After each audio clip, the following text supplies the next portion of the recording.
అండి మిగిలిపోయిన అన్నంతో ఈరోజు క్రిస్పీ దోశ తయారు చేసుకుందాం. ఏంటి అన్నంతో దోశనా అనుకుంటున్నారా? అవునండి, నైట్ అన్నం మిగిలిపోతే మనకి చలికాలంలో పొద్దున్నే తినబుద్ధి అవ్వదు కదా.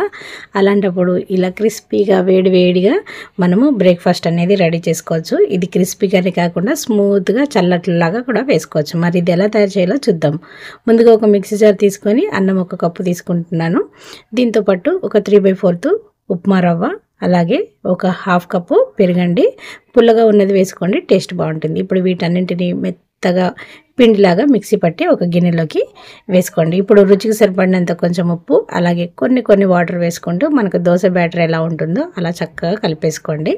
ఇది ఇన్స్టెంట్గా దోశల పిండిలాగా చాలా బాగుంటుంది. ఒకసారి ట్రై చేయండి. చూడండి, ఇలా పిండి కలిపేసుకున్న తర్వాత ఇప్పుడు దోశ ప్యాన్ పెట్టుకొని బాగా హీట్ అయిన తర్వాత మీడియం ఫ్లేమ్లో పెట్టుకొని ఇలా దోశ అనేది స్ప్రెడ్ చేసుకోండి. మీకు క్రిస్పీగా కావాలంటే పలచగా వేసుకోండి, లేదా స్మూత్గా కావాలి ఊతప్పంలాగా అంటే కొంచెం లావుగా వేసుకోండి. దీనిపైన కొంచెం సాంబార్ మసాలా, కొంచెం ఆయిల్ వేసుకున్నారంటే టేస్ట్ నెక్స్ట్ లెవెల్లో ఉంటుంది.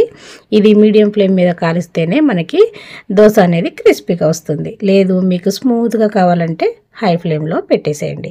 అన్నం కాబట్టి కలర్ మారిపోతుంది కాబట్టి మీడియం ఫ్లేమ్ మీద పెట్టి చక్కగా రెండు వైపులా మంచి కలర్ వచ్చే వరకు కాల్చుకోండి. ఇప్పుడు ఇంట్లో ఉండే ఆవకాయ పచ్చడి, టమాటా దేంతో తిన్నా కూడా సూపర్ టేస్టీగా ఉంటుంది. ఇలాంటి మంచి వీడియోస్ కోసం మన ఛానల్ని సబ్స్క్రైబ్ చేయండి. Thank you.